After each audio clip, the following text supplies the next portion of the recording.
Did you hear my clap, Zach? Are we all synced up? Woo!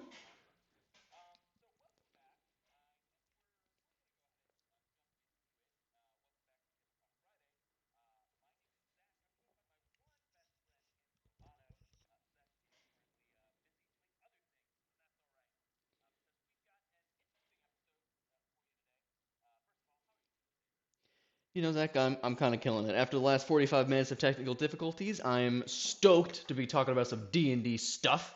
But yeah, feeling pretty good. I'm sitting in a new room right now, with right next to my 3D printer. I don't know if I mentioned that. I moved it and I'm giving her a little clean up so we can get her going, get some cool stuff printed. Not sure what I'm going to start with yet, but yeah. Back to the old ball and chain here. It's gonna make me all upset when she doesn't print right. But you know what? I'm determined. I'm gonna print something beautiful and wonderful that I could post on the media and everyone could see and everyone's gonna like it. I'm gonna get 10,000 likes. We're gonna go viral, and then I'm gonna be a millionaire and we'll never record again.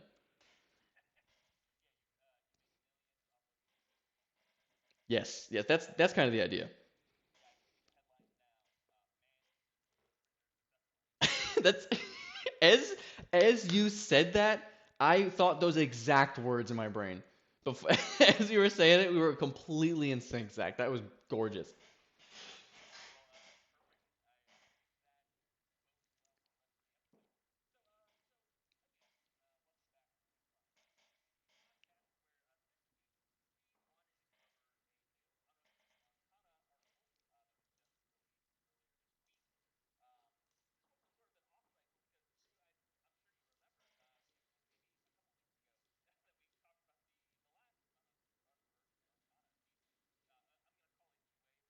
Yeah, there you go.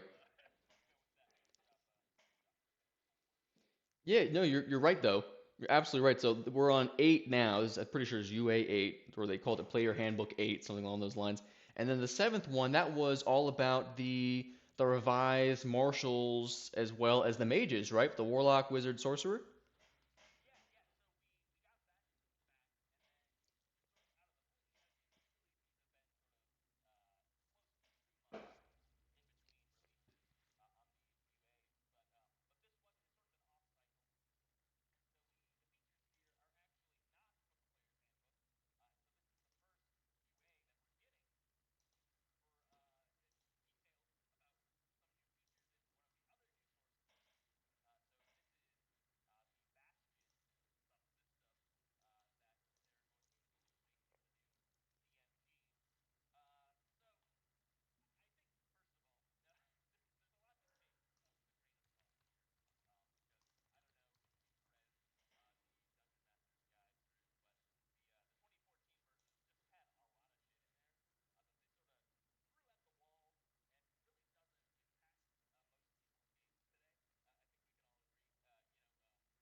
Oh yeah.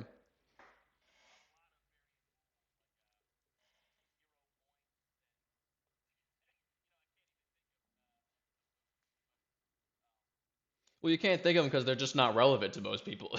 Like nobody picks those things out of the books. It's just the depths of the back pages.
Yeah, no, completely agree. I think there's some little gems in here that are useful for players like us that have been playing D&D for a very long time. We've done things like this without having to look inside of the book to find out what we need to do. It's a little more of a rule of cool thing. I could think of particularly, and I don't think this is a spoiler, Zach. Let me know if it is.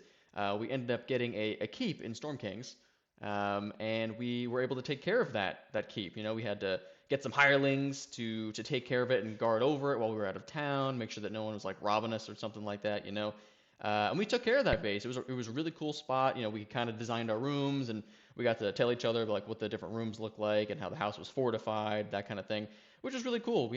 I think we even had some like treasure and whatnot stashed there as like a real true hoard, or if you will, for the adventurers. So that was really cool. I've just never thought to look into rules for doing something like that. It was just sort of a rule of cool, like, hey, Seth, can we go to the market and get some security guards for this place? It wasn't something like, oh, how much do they cost, or where do we have to go to find them, or like what are the specific turns or point systems, right? It was just kind of straightforward. It's just something we wanted to do as adventurers. So I think it's handy to have this instruction here for sure. I just don't know how much I would look back at it.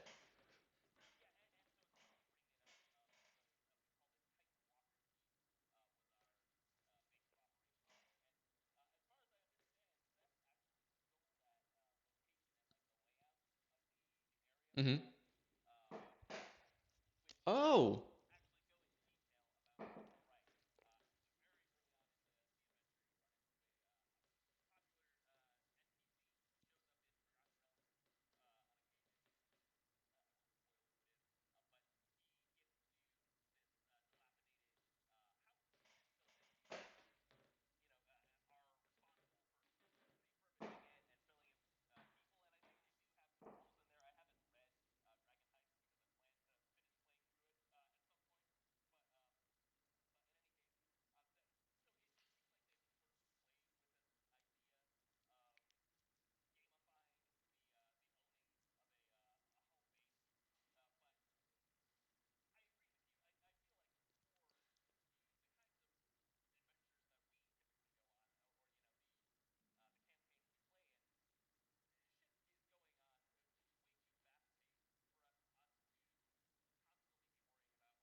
yeah, no, and they did a great job defending that place too. One of them,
That character development, though, Zach.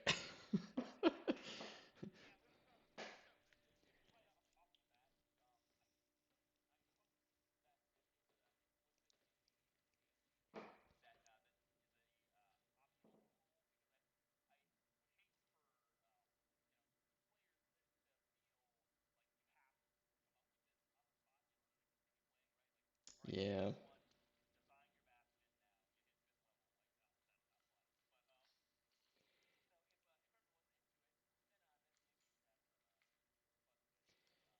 I'm kind of thinking of this as like a crafting system almost, right? So at a certain in like a video game, right? Let's say like I don't know Skyrim or something along those lines, right? Before a certain level, you haven't hit that prerequisite to unlock a certain sort of thing. So let's say it's not until level 5 or 10 that you unlock crafting of alchemy items, right? Like great, I'm level 5 and I can do that now, but I mean, who's gonna mess with alchemy items? who's who's who's going in there and crafting those? I don't know. Sometimes you skip right over the crafting system.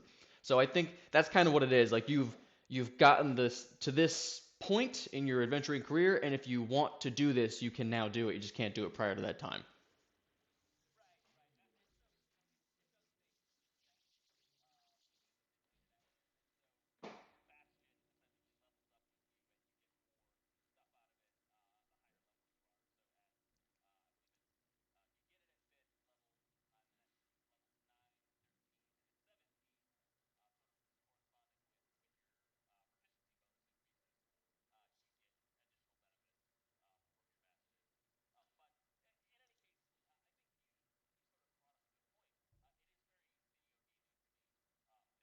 Hmm. Hmm.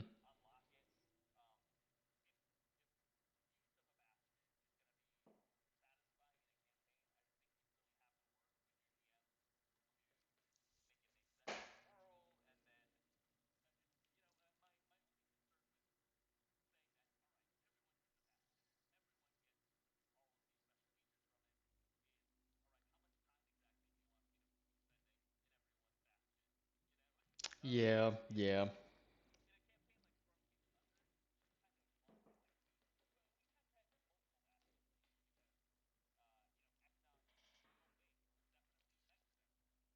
Yeah. Hmm. Hmm.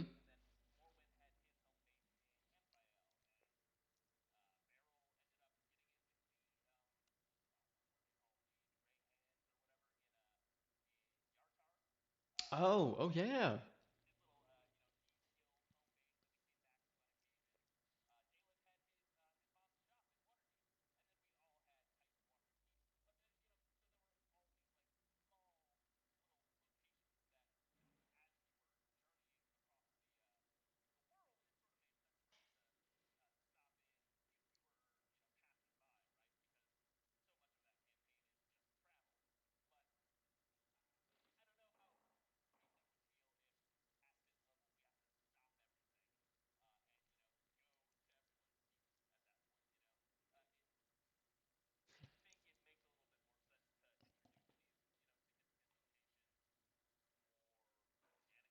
Hmm. Hmm.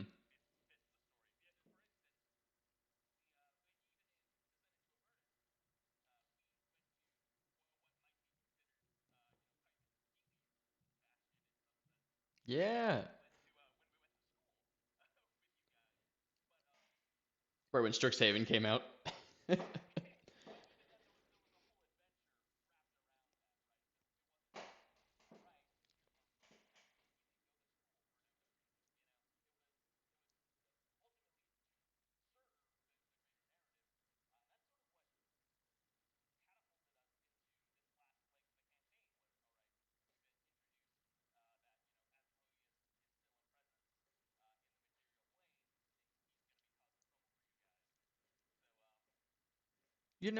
I completely agree with what the point you're making, Zach, and I hadn't even thought about it as being sort of like a background thing, and that's kind of what I'm hearing is that this Bastion system is really good for setting up some sort of backstory for your character. I think right to Eknon Greylock, who we were talking about, where he had, he was all set up in Nightstone, of course, um, but he also had a shop, right? It was a shopkeep. That was his whole thing.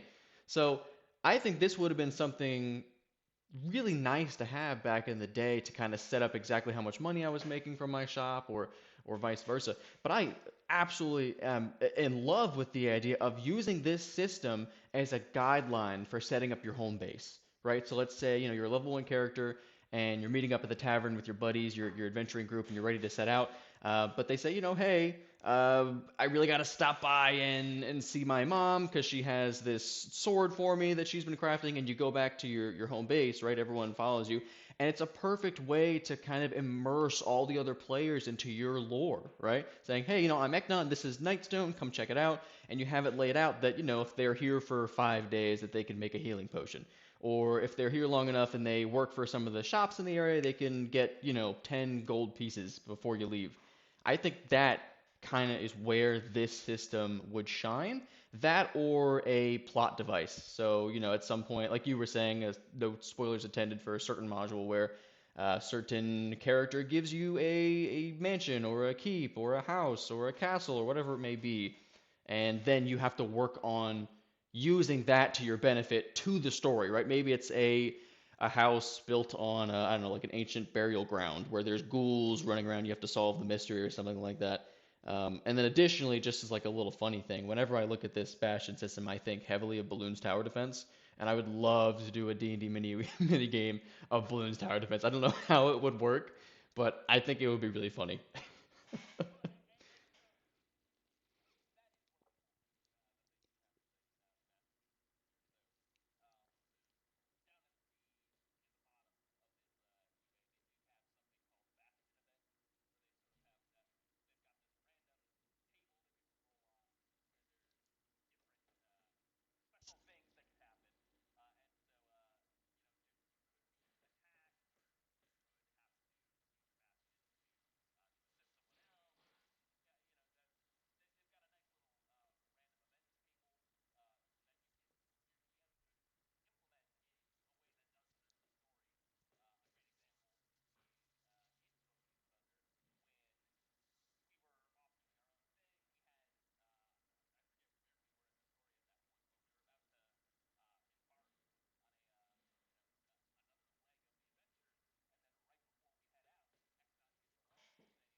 Oh, that's fun.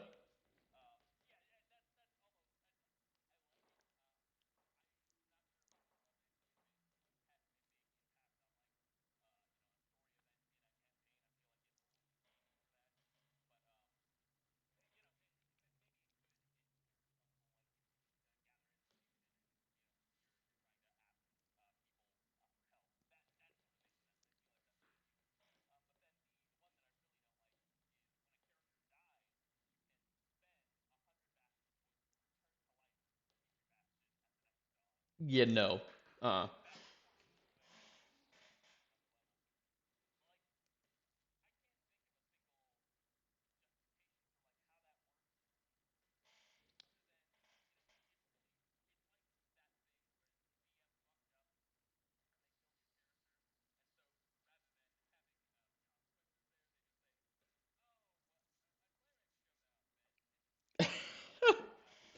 Great.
Yeah, for sure, for sure.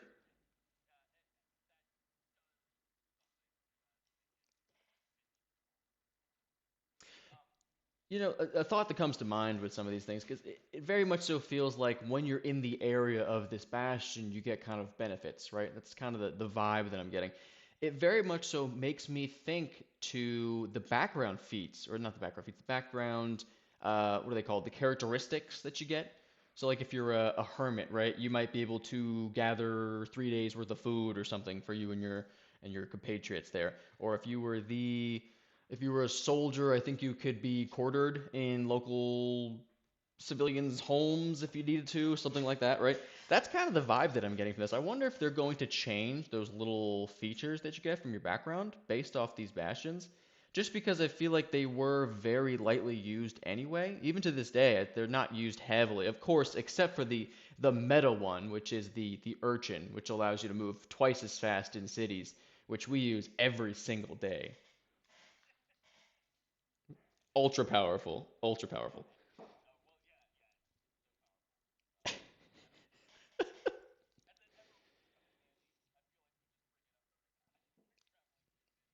Oh, in Storm Kings, it came up. It came up all the time, But I mean, in reality here, they never really popped up a whole lot. But that's kind of the vibe that I'm getting from these bastions. So I wonder if they're going to do something with that, or maybe they mentioned something in this 25 pages of text here where they mention the little features you get. I'm not sure. That's just kind of what it makes me connect to, I suppose, is they're changing everything from 5e to 1. But I guess we'll see where it goes from there.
Yeah.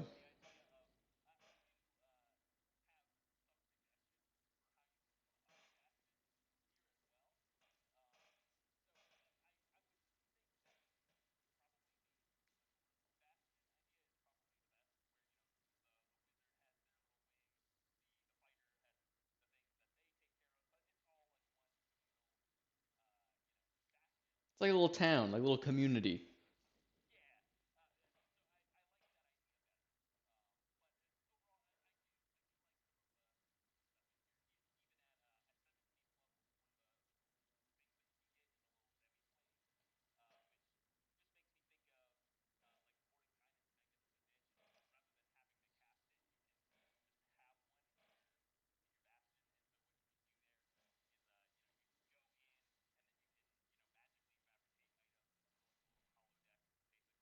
Oh, that would be really cool.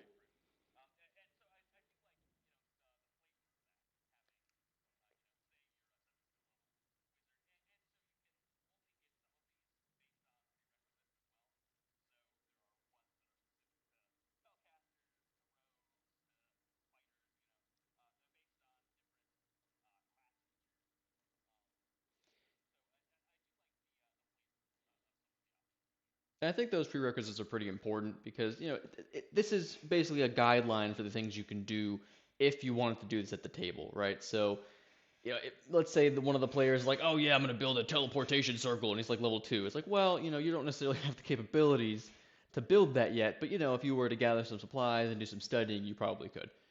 So it's a good resource for the DM to when to say, yeah, well, you could probably swing that, or absolutely not. There's no way you're that powerful yet, which I appreciate. I can really see using this system in a campaign or a series of one-offs where you wanted to base it around this system. I love the idea that maybe there's like, maybe all the adventurers meet up in a particular city or town for a festival, some sort of harvest, but then a necromancer nearby declares war on the town, and then you have to defend it from like onslaughts of undead, and so you're all working together. So you bolster up the bastion, right? You build up defenses. You call to other local towns to send aid, or use the things actually within this PDF here, within this system, to bolster your defenses, to gain resources and defend it from the invaders, right? Or even if you wanted to do it for a war system. I hear Dragonlance is very war based. I wonder if the Bastion system has a good place in that module. I don't know. We'll have to play through Dragonlance at some point. But a lot of potential here. I think it's good. I think it's great as far as the little details you can find, the inspiration you can get. I think this very similar to the Dungeon of the Mad Mage. I don't necessarily want to run the entirety of the Dungeon of the Mad Mage, but there's a lot of really good traps and puzzles and gems in there to use. So I'll definitely be referring back to this for the future. Maybe I'll even use it in the Christmas one-off this year. Who knows?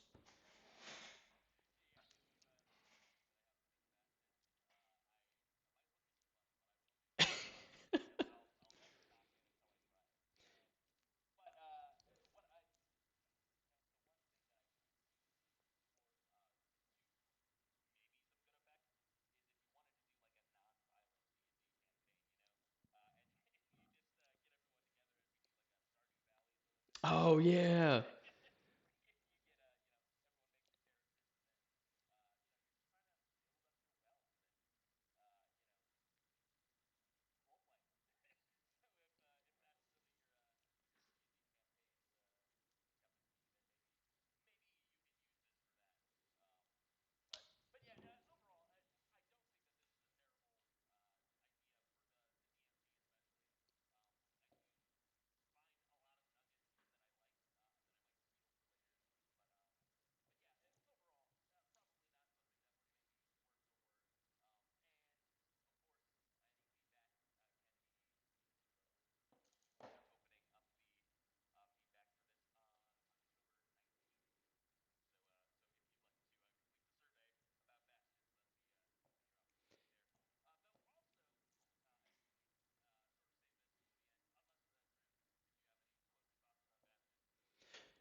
No, I'm good. I think I've shared all I have my love for bastions here that I didn't know I had until this surprise UA came out. But I would love to jump into the next bit, which obviously bastions and this other thing go together like PB and J, two peas in a pod, right? I don't know what else it was. Corn and butter. Everyone likes their butter on their corn, right? It would be bastions and cantrips. Obviously, everyone knows those are perfect things. They just twin side by side together. Zach, I don't know if you have any particular favorite things that they've done. They have revised a number of cantrips here, which I think I like them overall so far. Nothing crazy, nothing game breaking. At least in my eyes, is there anything that you have like a favorite of, or anything substantial before we just kind of run down these lists here?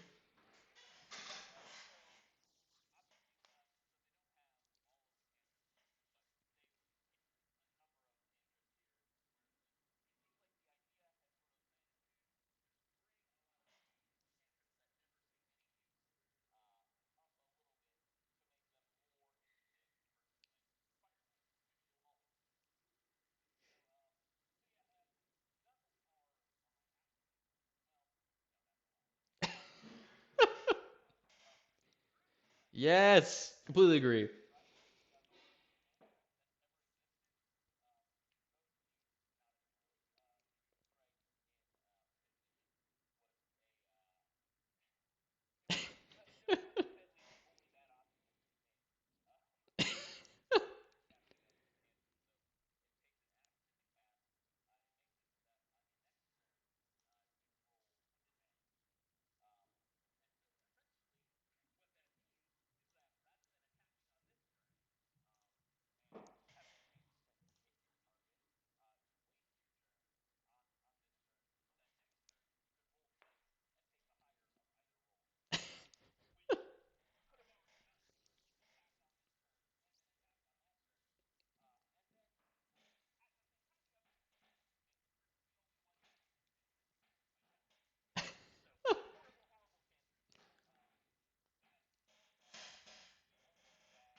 You'll get it eventually, Zach. It takes 2 years at least.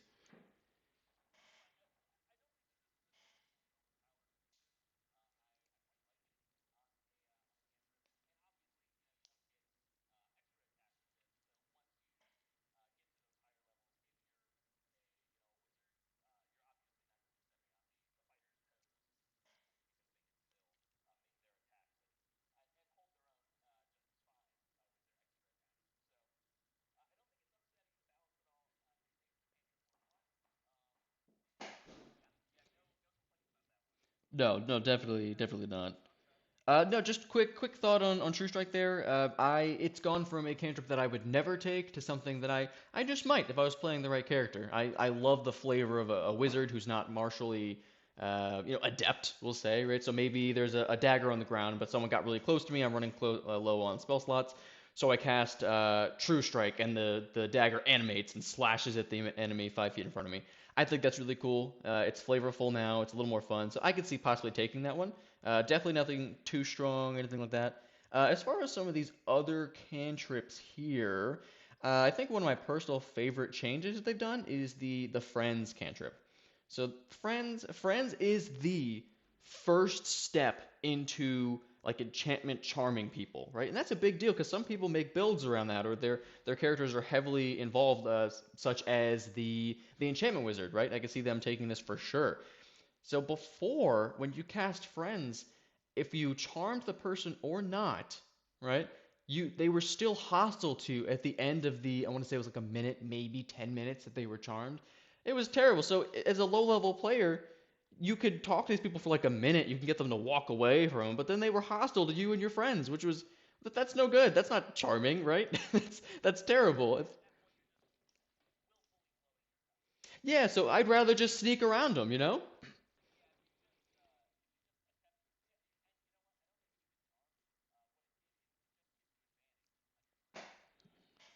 Oh, even better.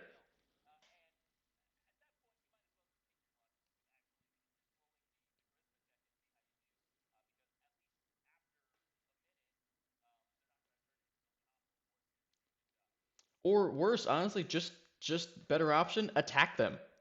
Just attack that person. Better yet, maybe they go down or you knock them out, and then they're not a threat to you anymore. Versus with this cantrip, that they're going to attack you afterwards. It's just no good. So, but now it forces the target to make a save against being charmed briefly. So nothing terrible about it. It's nice to have a little bit of a less of a con to the cantrip, right? I want reasons to take cantrips and less reasons to not take them is what it is, and that's exactly what they did here. They did some other good things here with a bunch of these spells. They buffed up Shillelagh a little bit, so it actually scales now, which is kind of nice. I don't know anybody that used it, but I think it's a nice little addition.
Yeah, it's kind of the true strike for some of the nature casters is kind of what I think of, to be honest.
Yeah, just a quick argument.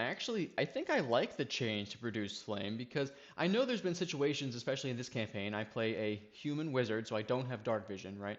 And there have been situations where, there's also other people in our party that don't have dark vision, like Varys. So it's a good idea for me if we get into a fight as the utility wizard, right, to cast light in the areas that everyone can see. But that takes an action. So now, if I wanted to, I could actually bonus action produce flame and then react with a spell. So it's a quick bonus action way to get light without wasting your entire action lighting a torch using light or dancing lights, right? I think this is actually a nice little option of gaining light without wasting your turn. Assuming you're not using it as the offensive version of throwing it, I actually like it a lot.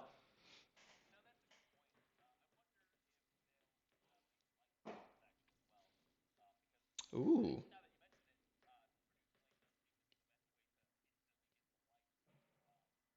yeah.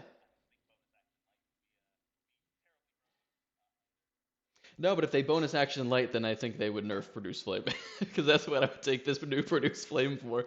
So maybe leave light the way it is. I don't know. But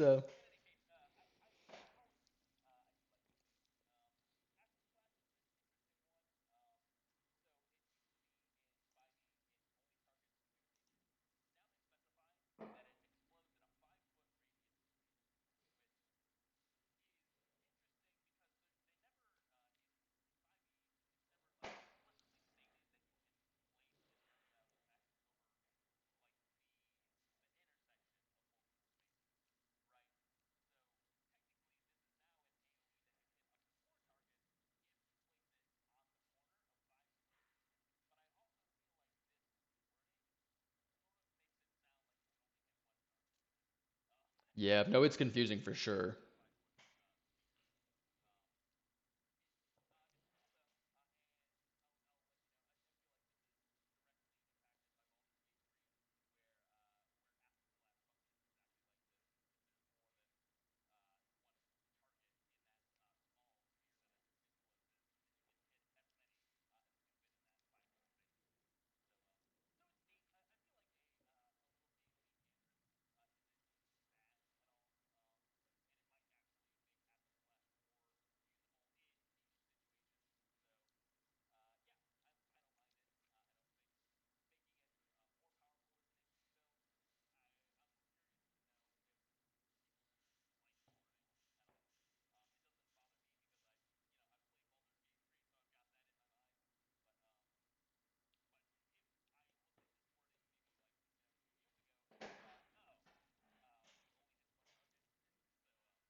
Yeah, to be honest, as silly as it sounds, I'm sick of the wording being sphere. No one plays on a spherical battle map, right?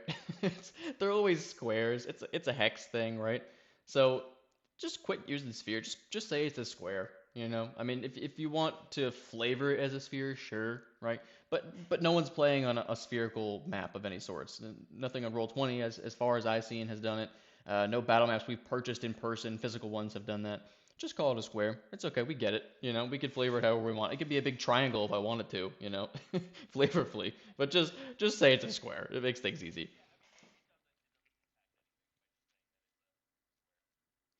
The other two that I wanted to mention just really quick before we move on was Blade Ward. Blade Ward was bad before. I believe it gave someone like resistance to incoming damage for was it the next turn or something along those lines. Zach, correct me.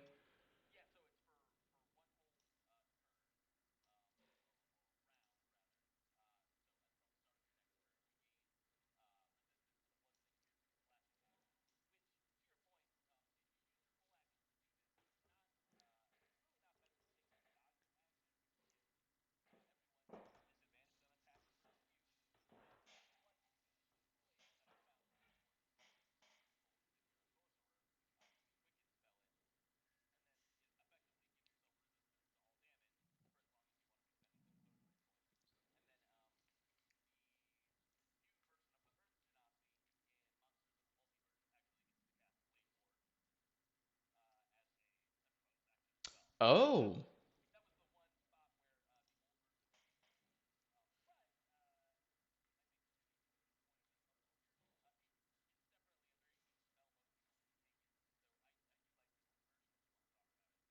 Yeah, so it's very simple. It's just one sentence. It's now a reaction, and it imposes disadvantage on a creature's melee attack roll. Right? So pretty straightforward. Of course, you could be using the shield spell because shield is a level 1 casting, right? Just have an extra reaction, right?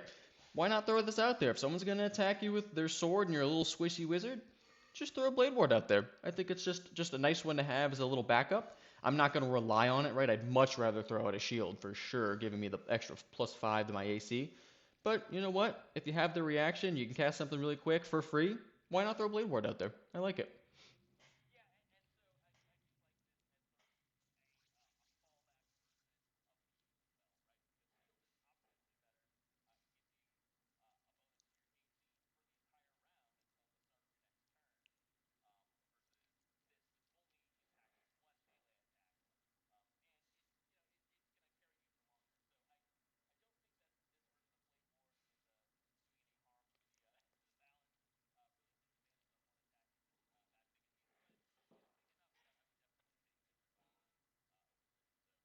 Yeah, nice to have in your back pocket for sure.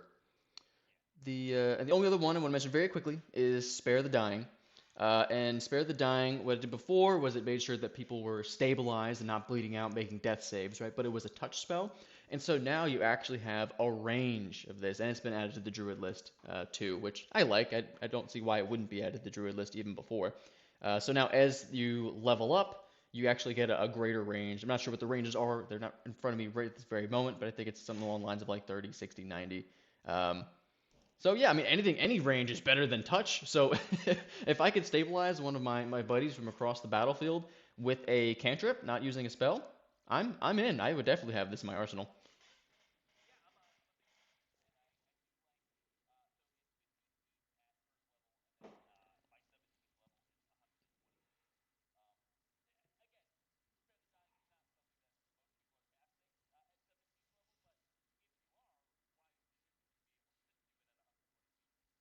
Yeah, completely agree.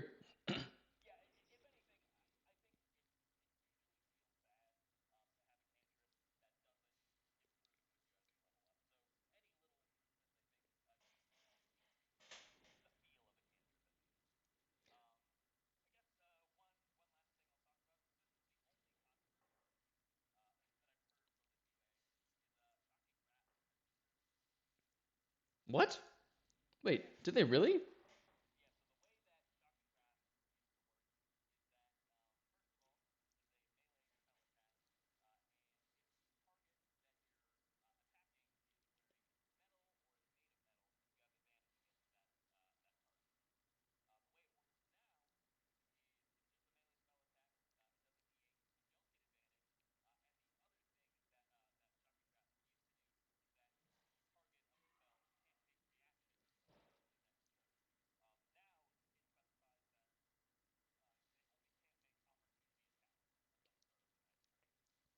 Oh wow.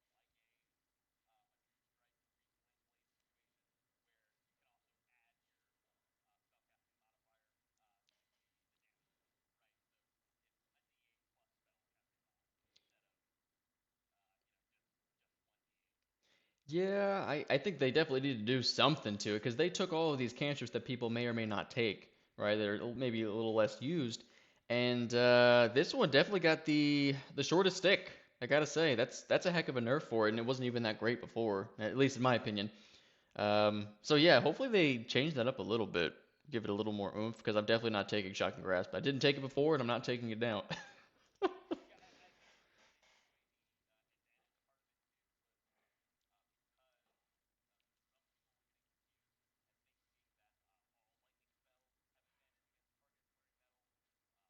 Oh.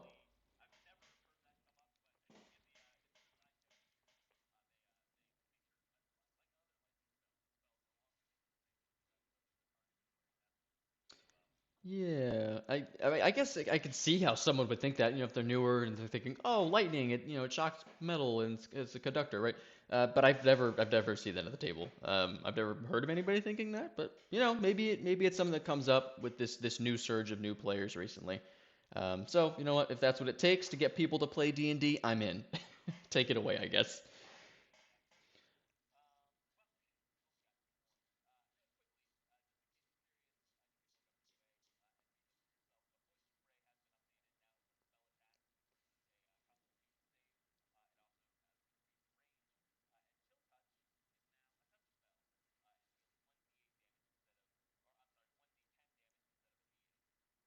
Woo! Yay! Yeah, no, not a whole lot to say about this UA. I was definitely expecting the second variation of monks to be coming out pretty soon, or at least something that wasn't cantrips and bastions. But you know what? It's welcome. I like some of the things they've done here, some of the little buffs to the cantrips and the nice options that they include with the bastion system. Not a whole lot to say about it, but I'm happy they put it out, and I heard reiterations here. But please do stick around. I'll ask you, Zach, about your thoughts in just here a moment. Please do stick around for the post show because we're going to be talking a little bit more about this kind of stuff. And of course, if you check it out on patreon.com, you get some exclusive access, post shows like the thing we're about to record right now, as well as some other things in some higher tiers. But Zach, before we jump into this post show, any more thoughts on this?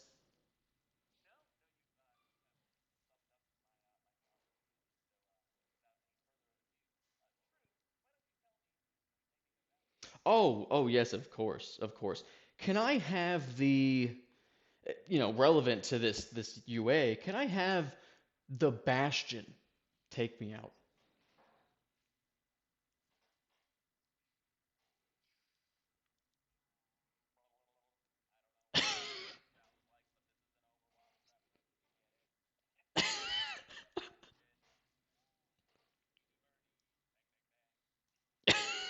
Tweety birdie, bang bang bang. I'm gonna quote that and put it on Twitter.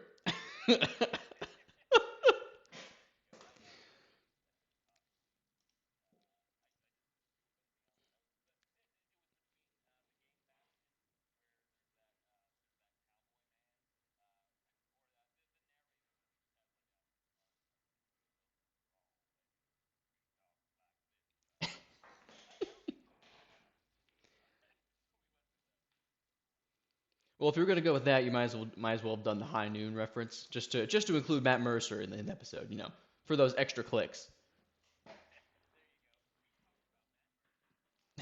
No way, no way. You know what? We were talking about media. I'm gonna have to post a picture of just you, me, and Zach. Yeah, you, me, and Zach. You, me, and Seth, and the extra Zach that we have. But I'll also Photoshop in just Matt Mercer in the back, and just post it up for super clickbait title. Like this week we're talking about Matt Mercer. No way, no way. That would be so funny. Might have to do that just as a joke. Um, but, I wanted to just mention some stuff about our media really quick for everyone listening, getting this exclusive content. So we have been diving a little bit more into social media and making sure that we're making a presence here, building a community, just like we do on patreon.com/tabletalk Friday. Check us out. But so on Facebook and Instagram going forward, what we're going to be doing is we're going to post very podcast relevant information.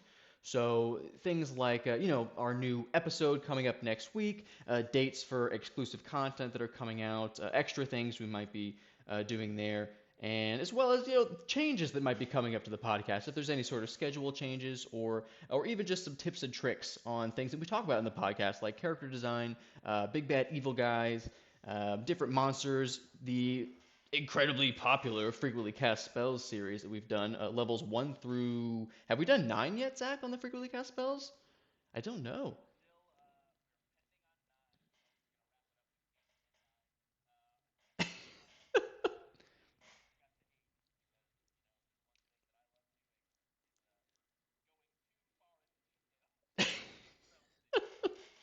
Well, you know what? That's the news right there, boys. We have some ninth level spells coming out at some point soon, frequently cast. So I will be posting on Instagram and Facebook about when it is coming up. So make sure you follow us there to get some the newest information on the podcast. As far as Twitter, I had to get explained to me how Twitter works because I'm an old man and I don't understand how the internet works. And so, yeah, a fiance, Eric, Zach. Come on, come on. I paid for that title, Zach. You you have to respect it. So Twitter now, after getting a nice explanation from my fiance Eric, it is used a little more nowadays by the kiddos for what I want to call word vomit. And so what I'd like to do is use Twitter as a platform for some of the things that we do within our group, right? Our actual D&D group. So not necessarily exactly what we're talking about on the podcast, but fun things that have been happening. Some upcoming sessions, things about the Christmas one-off that we have every year, or even just funny, stupid moments that we had last week in the session. So feel free to follow us on Twitter for things like that. I think it'd be really funny. And also to give you guys a good opportunity to be a little more personal with us on the podcast, get a little more involved in the D&D life per se. So those are the changes there for Instagram, Facebook, and Twitter. Might jump on to some other platforms soon, but definitely jump on in and check it out. I'll post some more as things change. On top of the media topic, though, we have had a couple comments come in recently, and I was talking to Zach before this. I think at some point we had a little bit. It was called like what Eric says or what is Eric saying? Oh, oh, oh.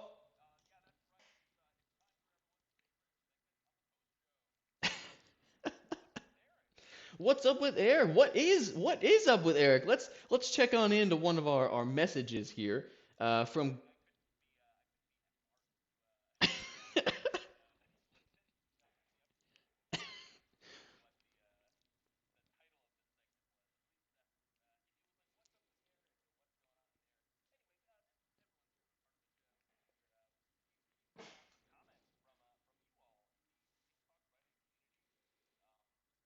Yeah, so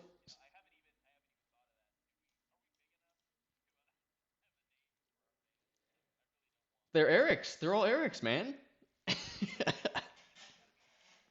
We'll have to come up with like an official title, but it'll probably like Eric's or I don't know the table of Eric's. We'll come up with something fun here over the coming weeks. But for now, I think they're all our beloved Eric's. Everyone listening, we appreciate you, and everyone listening to this post show is a oh gosh, I don't even know our tiers by heart, but at least a front gate Eric here. Yes, and front gate Eric is OP by the way. I don't know if anyone has had combat with front gate Eric. You are not getting in that gate, boys. You want to be a part of front gate Eric. I'm just saying. Make sure you check us out on Patreon and be a part of it. One of our front gate Erics actually would be a Sandlich. And Sandlich has been with us for many, many, many, many months. Sandlich, we appreciate you. And you sent us in a comment just the other day, and I'll just give you a quick little read. Uh, I'm just listening to the new Real Talk episode, and you guys missed two of Riordan's other series. So, first sentence, we're getting called out on one of our first comments in a while. So, we're getting some hate off the bat here. There's also the Kane Chronicles with Egyptian mythology and Magnus Chase with Nordic mythology. All of his series are set in the same world, and he has written some fun cameos and hints to the original Percy Jackson series. Just thought you would want to check it out. So this, of course, is in response to one of our more recent episodes where we started talking about, I believe it was a real talk with Seth and Drew. Zach, I don't think you were even there. So get out of here. Jump out of this podcast. We see you, Zach.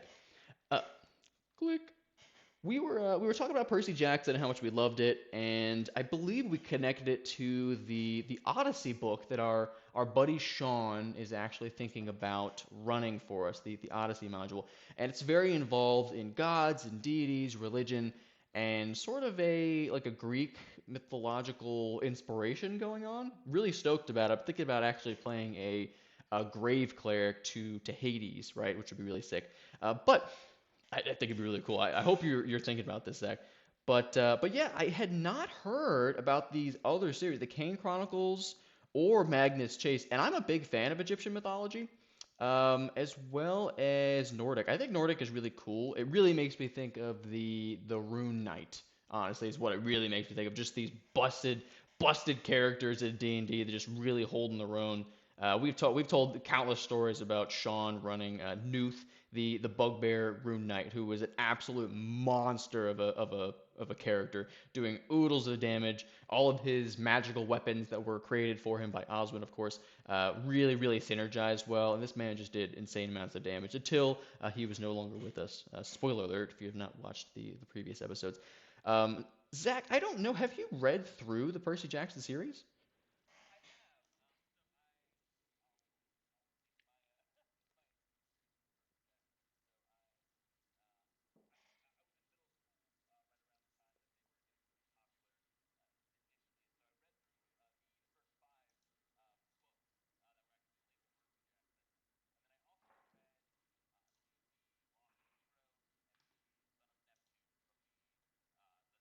Ooh, there you go.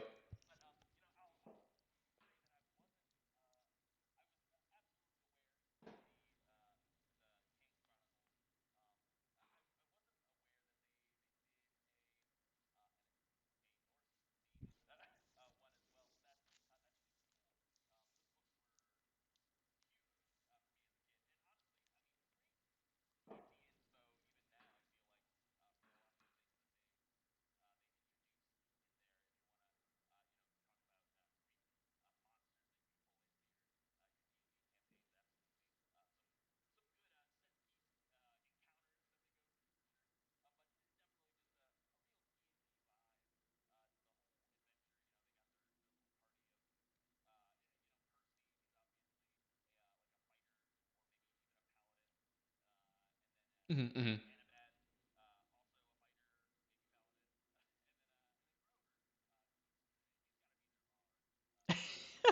He's definitely the bard. 100% he's the bard. Although, I think of Percy Jackson being like a Tempest cleric for some reason. I think that would be really sick.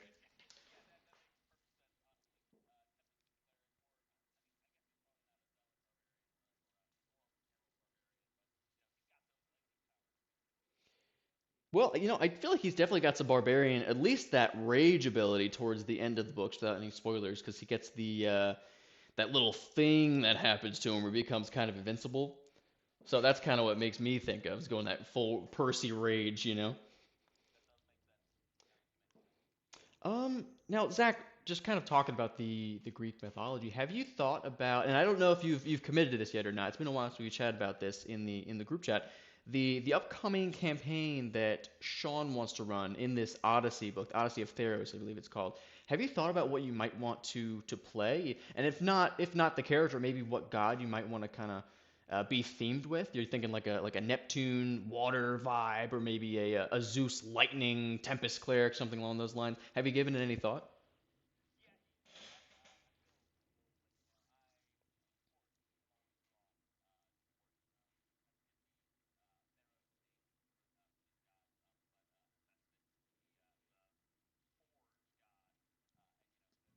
Ooh.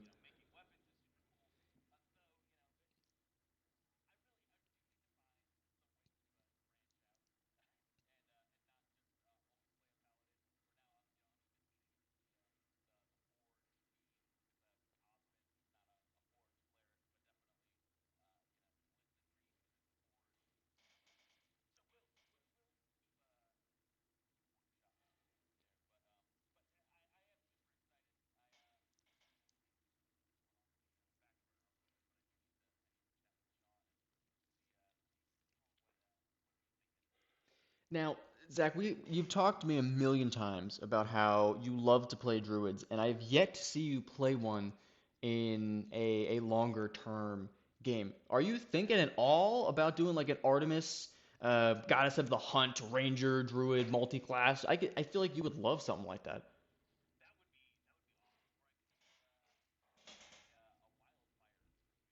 Ooh.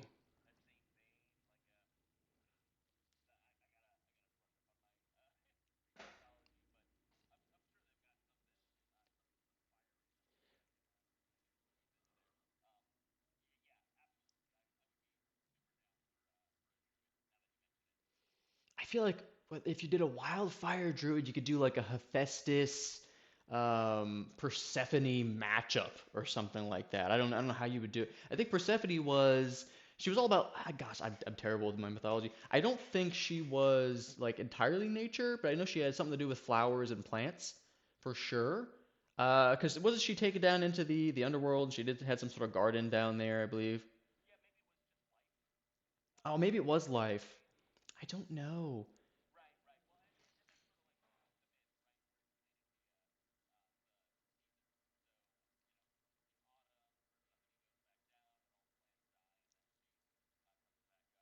Oh, that's right. Oh, that's so cool. Well, I feel like there's a lot of cool stuff we could do with it for sure. I guess we'll have to see what kind of happens. I'm stoked though. I'm definitely doing this grave cleric idea. I have not played a long-term cleric. I don't think ever, but I love clerics. I guess I'm crapping on you for not playing a druid, but I still haven't played a cleric long term. Um,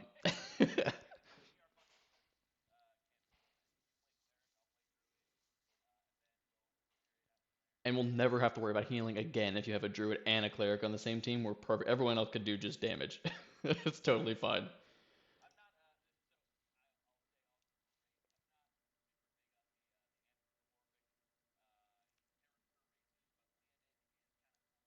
Oh yeah.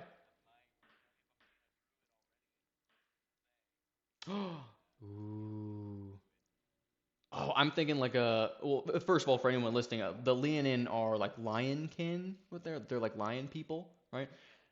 They're pretty cool. They're like I was gonna say Khajiit, but not the Khajiit. The Tabaxi all grown up, right? They're just big Tabaxis. What they're what I think of them as.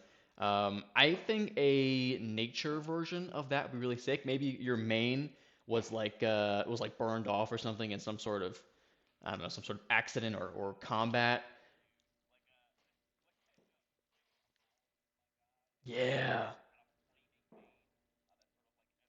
Oh, dude, that's perfect. I think Apollo's the god of the sun anyway, right? I think so. Oh, well, that's literally perfect. Think about how cool it would be for Dragon Breath or what are the Burning Hands. You just roar it out like you're actually just breathing the flame. That would be really sick. Oh, okay, you got to roll with this, Zach. You got to keep me posted on this one. Yeah. Okay, so let's jump into this other comment. So we got a comment on our most recent post on Patreon, which is our early access for Fandelver and the Bros. This just came out recently, and of course, one of our favorite patrons, good old gamer, put a comment on this one, and he said, "I doubt it was Bethesda's intention, but since playing Starfield, I've been craving playing the Fallout series and also No Man's Sky again." Have you guys ever played a new game only to have an urge to play another game you've liked already? So nothing immediately comes to mind for me. Of course, I have not. I'm not a fan of the Fallout series. I have tried. I am not. I tried Fallout 3. I played maybe 10 hours of it and was like, yeah, this isn't for me. I couldn't get into it. I tried building a base of some sort and I couldn't get it to work right. And I don't know. Maybe I need to give it another chance because people love the Fallout series. Like it clearly has a gigantic following as it continues to come out. Now, Zach, that's a completely completely different thing. Fallout Shelter was a masterpiece of a game, right? I believe you could get it on like mobile, Xbox, the computer, or whatever it was. And funny enough, we haven't talked about this in probably a year on this podcast. Fallout Shelter, it's like one of those stupid games online where it's like you're building a base over time and you train people, or like you have 5 hours until something's constructed, right? It's very kind of Clash of Clansy, which funny enough, I love Clash of Clans. But I played that game into the ground until I had like nothing else left to do, or it wasn't worth. I think it was one achievement I had left to get that was not worth like the hundred of hours or the money that I would have to put into this game. So Fallout Shelter is as far as I go into the Fallout series. Have you played? Have you played in the Fallout games, Zach? I think was it New Vegas?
Really?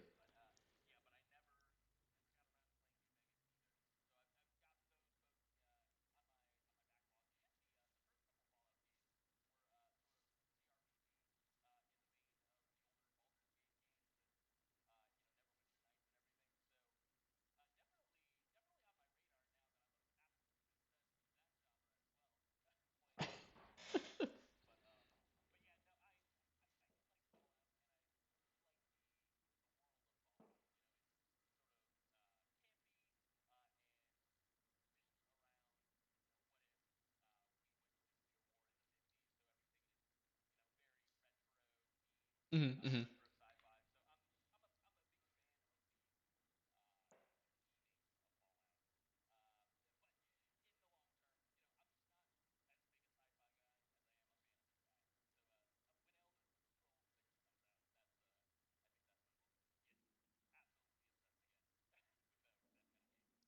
I'm gonna have to give it another try. I'm gonna need you to talk me into it or something. It really gives me like, kind of what you were saying about the retro world. If we went to war back in the day, it very much gives me the same vibe of Wolfenstein, where it's like if we had lost World War II, kind of a situation.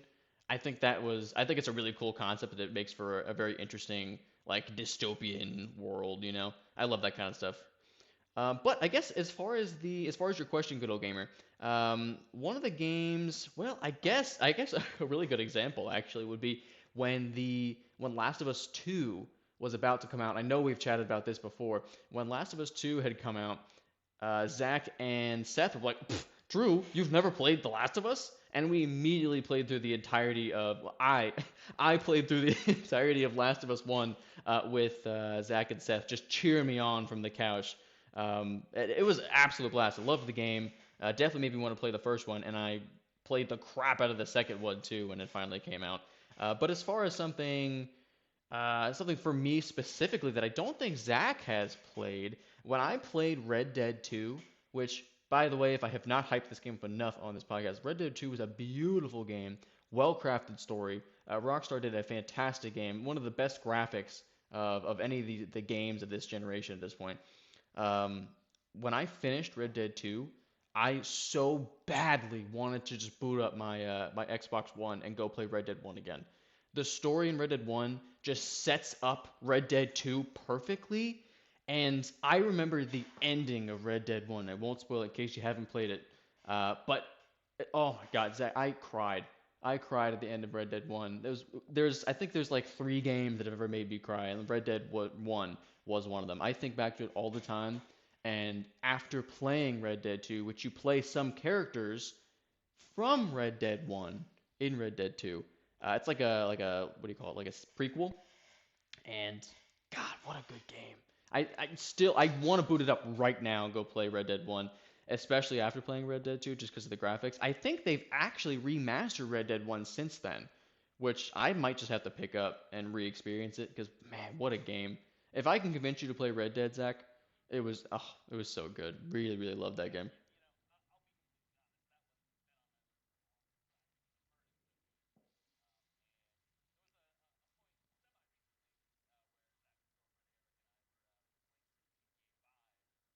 Oh?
Yeah, I gotta go get the remastered version of Resident Evil 4. I've talked about it several times and I still haven't done it.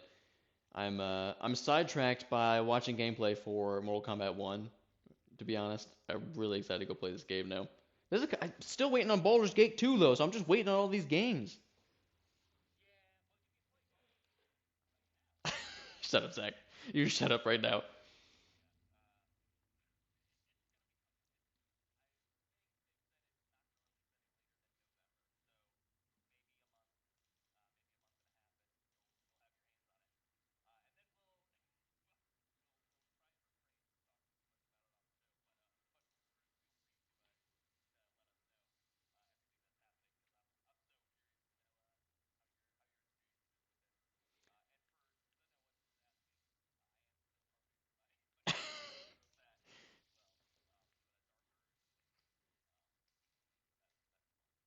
You zip your face, Zach. I don't want to hear about any more. No more Baldur's Gate talk allowed on this pod. I'm banning it from this pod. And the next person to say it, even if it's Seth and I haven't told him, we're kicking him off the podcast. It's just how it is. Oh well, I'm gonna end the show now. In the